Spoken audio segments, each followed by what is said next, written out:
as I sit here recording this, there is about 20 minutes until my power gets turned off. It's not because of something like forgetting to pay the bills or anything like that. No, instead it is simply because of the fact that the electricity supplier simply cannot provide enough power for everybody in the country. I live in South Africa, and South Africa has a single sole supplier of electricity known as Eskom.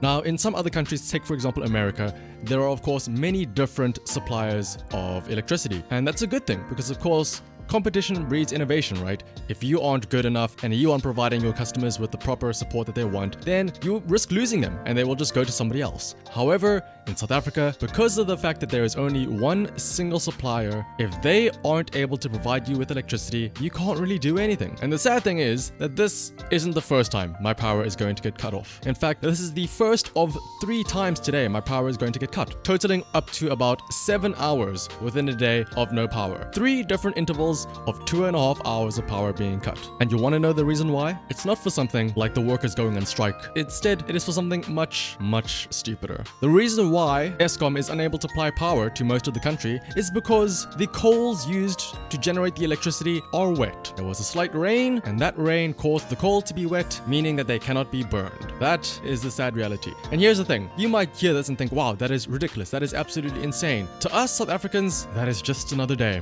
Load shedding is something that all South Africans have become accustomed to. In fact, that's why there is its own name, load shedding. I think the technical term for it is called brownouts or rolling blackouts. So whenever you speak to a foreigner, we always talk about having load shedding, and so many times we get asked, what is that? What is load shedding? And then when we explain to them, oh, it means our power is going to get cut out. The exact same response every single time. What? Why? That sounds so unreasonable. Trust me, we know it's unreasonable. It's been like this for the longest time, since I was must have been 4th grade in primary school. Now, of course, don't get me wrong, we are still technically very privileged. As crazy as it sounds, South Africa is still quite privileged even though we have these rolling blackouts, because of course, there are some countries where there are simply no electricity providers at all. But it's just crazy to think that this is still a thing that is happening for the past 10 years with no solutions whatsoever. Now, there has been some people that have tried to take the matter into their own hands by buying a generator in order to fuel themselves while the power goes out, but still, it's not really the best type of solution there is, right? In fact, it's not really a solution, it's just a band-aid onto the problem. That's why, like I said, competition breeds innovation. If there was a competitor to Eskom, everybody would arguably think, well, why not switch over? Eskom is fucking us over by cutting out electricity 3 times a day for 2 hours on end. Why not just switch over? But the sad thing is though, that probably if another electricity company were to pop up, they would just be equally as shit. Now, in university, there was a course that I had to take that involved energy generation, and we had a very deep discussion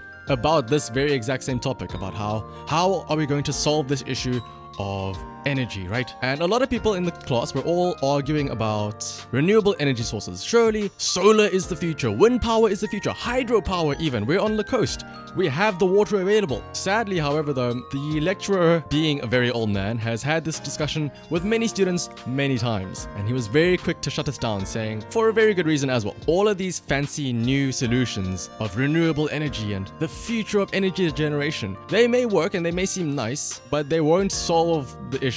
They are but merely a band-aid. Nothing can compete with the current methods of coal burning or nuclear energy, and as much as we would like to switch over to solar or wind or hydropower, that can only account for a tiny fraction of energy that needs to be produced by these electrical companies. So all of those planetary activists saying, we need to shut down all of the coal burning, because I mean, it makes sense, right?